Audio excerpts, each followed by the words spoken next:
ধরুন অনেকদিন পরে দেশে ফিরছেন, একেবারে আয়েশ করে উড়োজাহাজে গা এলিয়ে চোখ দুটো বন্ধ করে আছেন। হঠাৎ চোখ খুলে দেখলেন আপনার পাশেই দাঁড়িয়ে স্বয়ং প্রধানমন্ত্রী শেখ হাসিনা। তখন অনুভূতিটা কেমন হবে আপনার শুধু একবার ভাবুন। তারেকের প্ল্যান পেট্রোল পাবে না, তারেকের প্ল্যান বিদ্যুৎ পাবে না, তারেকের প্ল্যান খাদ্য পাবে না, তারেকের প্ল্যান কৃষক সেচ পাবে না। এই তো প্ল্যান দেখাচ্ছে সে। লেখাপড়া করা যাবে না, সব ধ্বংস, দেশটাকে ধ্বংসের হাত থেকে দেশকে বাঁচাতে হবে। এই সমস্ত জঞ্জাল সরকারগুলিকে বিদায় দিয়ে দিতে হবে। একমাত্র আওয়ামী লীগ পারে এদেশের মানুষের সব সমস্যার সমাধান করে আবার মানুষের জীবনে শান্তি, নিরাপত্তা, উন্নতি নিশ্চিত করতে। হয়তোবা শেখ হাসিনা ভাগ্যক্রমে 5 আগস্ট বেঁচে গিয়েছে, কিন্তু তারেক জিয়া এখন চারিদিক থেকে যেভাবে প্রেশার ফেস করতেছে, তারেক জিয়া কি বেঁচে থাকবে নাকি মারা যাবে সেটাও আমরা বুঝতে পারতেছি না। কারণ বাংলাদেশের পরিস্থিতি এখন ভয়াবহ আকারে ধারণ করেছে। কারণ বাংলাদেশের মধ্যে 50% জনগণকে আপনি কোনটা আশা করে রাখবেন? 50% জনগণের মত প্রকাশের অধিকার থাকবে না, 50% জনগণ কোনো রাজনীতি করতে পারবে না, 50% জনগণ কথা বললেই আওয়ামী লীগের দোষর বলে জেলে ভরে দেওয়া হবে। সো আপনি কিভাবে শান্তিতে দেশ চালাবেন? যেখানে বর্তমানে বিএনপি সরকার আপনার এক জামাত শিবিরদেরকে সামাল দিতে হিমশিম খেয়ে যায় রীতিমতো, মানে তারা পারছে না জামাত শিবিরকে হ্যান্ডেল করার জন্য। সেখানে আপনি আওয়ামী লীগকে হ্যান্ডেল করবেন, এত ইজি না ভাই। ইনুস সরকারের আমলে 3 উপদেষ্টার তক্ষ মরদে প্রায় 350 জঙ্গি জামিন পেয়েছিল। জেল পলাতক আর জামিনে মুক্তি পাওয়া জঙ্গিরা এখন আইন শৃঙ্খলা বাহিনীর জন্য গলার কাটা হয়ে গেছে। ইনুস সরকার ক্ষমতা নেওয়ার প্রথম 8 মাসের মধ্যে শুধু জঙ্গি মামলায় অভিযুক্ত নিষিদ্ধ সংগঠন জেএমবির 148 জন জামিনে মুক্ত হয়েছে। আওয়ামী লীগ ছাত্রলীগ এই সময়ে নাম্বার ঝুঁকে নিয়েছে, কারণ তারা জানে যে তাদের ঢালাও গ্রেফতারের সুযোগে খুব শিগগিরই এই সরকারকে তাদের মূল রাজনৈতিক প্রতিপক্ষ রাজপথে হয়ে যারা দেখা দেবে, সেই জামায়াতে ইসলামী, ছাত্র শিবির, তাদের নেতাকর্মীদের আওয়ামী লীগ বানিয়ে হয়তো গ্রেফতার করা শুরু করবে। সুপ্রিয় দর্শক, নতুন একটি নিউজে আপনাদের সবাইকে স্বাগতম। বাংলাদেশের আজকের সারাদিনের ঘটনা, এমন কিছু ঘটনা ঘটে গেছে যেটি আমাদের কারোরই প্রত্যাশিত ছিল না। বাংলাদেশের আনাচে কানাচে কিছু ভাইরাল ঘটনা নিয়ে আজকের পুরো ভিডিওটি সাজানো হয়েছে, যার কিছুটা অংশবিশেষ আপনারা দেখে আজ করতে পারছেন আজকের ভিডিওটা কতটা গুরুত্বপূর্ণ। তাহলে চলুন আমি আর কথা না বাড়িয়ে আগে সম্পূর্ণ ভিডিওটি দেখে আসা যাক।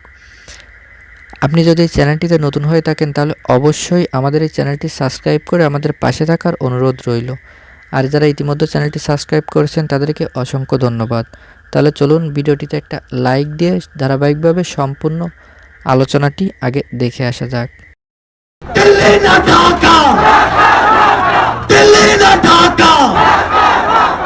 নরেন্দ্র মোদীর সঙ্গে সার্জিস আলমের গোপন সম্পর্ক নিয়ে এখন সামাজিক যোগাযোগ মাধ্যমে তুমুল বিতর্ক।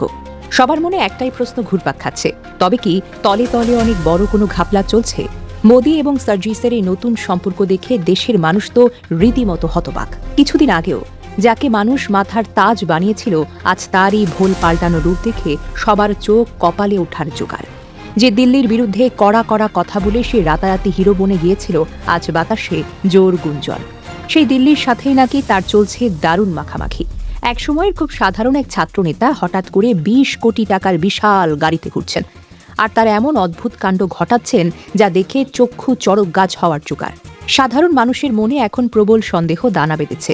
তবে কি পুরো বিষয়টাই ছিল একটা বিশাল সাজানো নাটক? তবে কি সার্জিস এখন কোনো বিদেশি এজেন্ডা বাস্তবায়নের পাক্কা খেলোয়াড় হিসেবে মাঠে নেমেছে? টাকা আর ক্ষমতার লোভে পড়ে যারা জীবন বাজি রেখেছিল, তাদের সাথে কি চরম গাদ্দারি করা হচ্ছে? আজকের এই বিশেষ প্রতিবেদনে সার্জিস আলমের এই অবিশ্বাস্য খোলস বদল, 20 কোটি টাকার গাড়ির রহস্য, বিশেষ মিডিয়া নিয়ে তার হঠাৎ প্রেম এবং এসবের পেছনে সব অজানা গল্পের হাড়ি ভাঙা হবে। খুব বেশি দিন আগের কথা নয়, যখন এই নেতার গলা ফাটানো প্রতিবাদে চারপাশ কেঁপে উঠত, তখন তার মূল নিশানা ছিল ভারত এবং তাদের হয়ে কাজ করা দেশীয় মিডিয়াগুলো।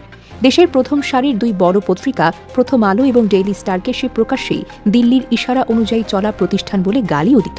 এই পত্রিকাগুলো গত 20 বছরের সব হিসেব নিকেশের সামনে প্রকাশের জন্য রীতিমতো গরম কথাও শোনাত সে। আর এই ভারত বিরোধী কথা বলেই সে পেয়েছিল আকাশচুম্বী জনপ্রিয়তা।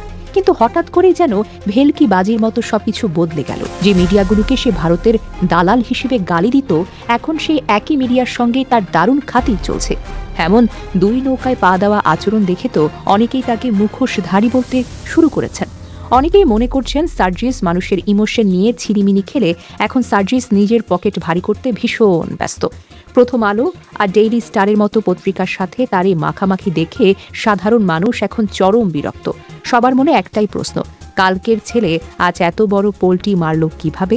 সম্প্রতি দেশে আলোচিত ইংরেজি পত্রিকা ডেইলি স্টারের অফিসে বেশ রাজকীয় কায়দায় হাজির হয় সার্জিস। সেই সফরের ছবি আবার বেশ ঘটা করে ফেসবুকে পোস্টও করে, আর এতেই যেন বারুদে আগুন পড়েছে। সাধারণ মানুষ তার এই কর্মকাণ্ডে তেলে বেগুনে জ্বলে উঠেছে। কমেন্ট বক্সে রীতিমতো সমালোচনার ঝড় বইছে। অনেকেই ক্ষোভ উগরে দিয়ে বলেছেন, এই নেতা আসলে একটা আস্ত গিরগিটি, যে সুযোগ বুঝে নিজের রং পাল্টায়। নেটিজেনরা সোজা সাপটা জানিয়ে দিয়েছেন দিল্লির সুবিধা নিতেই নাকি এমন প্রেম খেলা চলছে। একসময়ের তুমুল বিরোধী মিডিয়ার সঙ্গে এই প্রেম দেখে সবার মনেই প্রশ্ন, তবে কি ভেতরে ভেতরে কোনো বড় গোপন প্ল্যানের পাকাপোক্ত করা হচ্ছে? মোদির সঙ্গে তার কোন গোপন চুক্তি হয়েছে কিনা তা নিয়েও তো মানুষের মনে নানা রকমের সন্দেহ উকি দিচ্ছে। মানুষ এখন আর না বোকা নেই, তারা ঠিকই বুঝতে পারছে ডাল মে কুছ কালা হ্যায়। যে পত্রিকাটির অফিসে গিয়ে সে এত খাতির জমাচ্ছে, সেই ডেইলি স্টারের সম্পাদকের অতীত ঘাটলে চোখ কপালে ওঠার জোগাড় হবে। এই সম্পাদকই নিজেই একসময় প্রকাশ্যে স্বীকার করলেন তিনি যাচাই বাছাই ছাড়াই গোয়েন্দা সংস্থার মন গড়া খবর ছেপেছিলেন।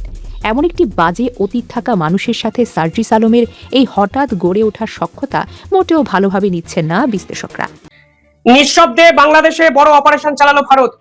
কালকে ভারতের এবং বাংলাদেশের পক্ষ থেকে এমন একটি খবর সামনে নিয়ে আসা হয়েছে যা পাকিস্তানের জন্য অত্যন্ত অস্বস্তিকর। সেখানে পরিষ্কার হয়ে গেছে যে পাকিস্তান বাংলাদেশের মাটিকে কাজে লাগিয়ে ভারতবর্ষের উপর বড়সড় আক্রমণের পরিকল্পনা করেছিল, এবং সেই প্লট কিন্তু কার্যত কালকে ভেঙে দেয় বাংলাদেশ সেনাবাহিনী এবং তারেক রহমানের সরকার। এবং এই ঘটনা এমন একটি সময় ঘটেছে যার এক সপ্তাহ আগে ভারতবর্ষের বিদেশমন্ত্রী ডক্টর জয়শঙ্করের সঙ্গে বাংলাদেশের সিকিউরিটি অ্যাডভাইজার খলিলুর রহমানের একটি গুরুত্বপূর্ণ মিটিং হয়, এবং ধরে নেওয়া যাচ্ছে ভারতবর্ষের সেই মিটিং এর পরই ভারত বাংলাদেশকে এই ধরনের একটি ইনফরমেশন দেয়, এবং এক্ষেত্রে একাধিক শর্ত ভারতের পক্ষ থেকে দেওয়া হয়েছিল। আজকের এই ভিডিওতে এমন কিছু ইন্টারেস্টিং বিষয় আপনাদের সামনে তুলে ধরবো যা আপনাদের সকলের জানা উচিত, এবং আপনাদের বোঝা উচিত কিভাবে বাংলাদেশের মাটিকে র্যাডিক্যালাইজ করার চেষ্টা মোহাম্মদ ইউনূস সরকার করেছিল। এবার ভারত তারেক রহমানের সঙ্গে সমঝোতা করে প্রত্যেকটি অঙ্ক পাকিস্তানে ভেস্তে দিচ্ছে। কালকে বাংলাদেশের পক্ষ থেকে একাধিক তাদের গুরুত্বপূর্ণ সেনা ঘাঁটিতে রেড চালানো হয়।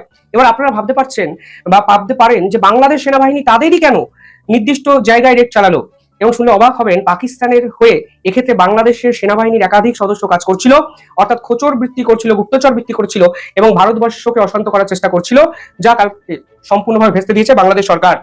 7 থেকে 9 এপ্রিল বাংলাদেশের সিকিউরিটি অ্যাডভাইজার ভারতবর্ষে এসেছিলেন, এবং তিনি ভারতবর্ষে এসে পরিষ্কারভাবে জানিয়েছিলেন যে গোটা বিশ্বে যেভাবে যুদ্ধ বিধ্বস্ত পরিস্থিতির সৃষ্টি হয়েছে সেখান থেকে বাংলাদেশের জ্বালানি এক সংকটজনক পরিস্থিতির সৃষ্টি করেছে। ভারত বাংলাদেশকে তখনই জ্বালানি দেওয়ার কথা বলে যখন ভারতের ইনফরমেশনকে কাজে লাগিয়ে বাংলাদেশের আইএসআই নেটওয়ার্ক সম্পূর্ণভাবে ভেস্তে দেবে সেনাবাহিনী, তাহলেই ভারত এক্ষেত্রে সাহায্য করবে বাংলাদেশকে। এই শর্ত নাকি দেওয়া হয়েছিল, একাধিক প্রতিবেদনে বেরিয়েছে। সেখানে দেখা যাচ্ছে কালকে হঠাৎ করে বাংলাদেশ সেনাবাহিনী 4টে গুরুত্বপূর্ণ সেনাঘাঁটিতে রেড করে। উল্লেখযোগ্য হলো মতিউর রহমান বেস, ঢাকা, চিটাগাঁও, কক্সবাজার, এই সকল সেনাঘাঁটিতে রেড করা হয় বাংলাদেশ সেনাবাহিনীর পক্ষ থেকে। এবং ইম্পর্টেন্ট বিষয় হলো ঢাকাতে কিছুদিন আগেই বাংলাদেশের নির্দিষ্ট কিছু ব্যক্তি এক নয়া রেডার সিস্টেম ইনস্টল করেছিল, যা আসলে বাংলাদেশের সামগ্রিক এয়ার স্পেসের উপর নজরদারি করতে পারে। এই ধরনের রেডার আসলে এই ধরনের রেডার লাগিয়ে বাংলাদেশ শুধু নয়, শিলিগুড়ি করিডর মানে চিকেন স্নেক, উত্তর পূর্ব ভারত এবং ভারতবর্ষের একাধিক জায়গাকে রেডারের মধ্যে এনে নজরদারির চেষ্টা বাংলাদেশের সেনাবাহিনী কিছু ব্যক্তি করেছিলেন, এবং এই ইনফরমেশন নাকি দিনের পর দিন আইএসআই এর হাতে তুলে দিচ্ছিল এই সকল সেনাকর্তারা। অর্থাৎ পরিষ্কার হয়ে যাচ্ছে এই সেনাঘাঁটিকে ব্যবহার করে ভারতবর্ষের নর্থ ইস্ট, আমাদের নর্থ বেঙ্গল বিভিন্ন ক্ষেত্রে এই রেডার সিস্টেমের আওতায় তারা এনে সার্ভেলেন্সের চেষ্টা কিন্তু করা হয়েছিল। পাশাপাশি পাকিস্তানের পক্ষ থেকে বলা হচ্ছে যে এই যে ব্যক্তিদের কালকে বাংলাদেশ সেনাবাহিনী অ্যারেস্ট করে তারা নাকি টিটিপির লোক, অর্থাৎ তেহরিকি তালিবানের লোক। হাস্যকর বিষয় হলো তেহরিকি তালিবানের যে জায়গায় তারা অপারেট করে, অর্থাৎ পাকিস্তানের খাইবার পাখতুন এলাকা, সেখান থেকে বাংলাদেশের দূরত্ব কয়েক হাজার কিলোমিটার। তেহরিকি তালিবানকে সামনে রেখে আজকে পাকিস্তানের আইএসআই এর গোয়েন্দাদের কিন্তু বাঁচানোর চেষ্টা করছে পাকিস্তান। এবং আমি আপনাদের বুঝিয়ে দেবো যে যাদেরকে ধরা হয়েছে তারা তেহরিকি তালিবানের লোকই নয়, কারণ কালকে কিছু জন নাকি এই রেডের সময় পালিয়েও যায়। কোথায় পালিয়ে গেছে? পাকিস্তানে পালিয়ে গেছে। এবার যে তেহরিকি তালিবান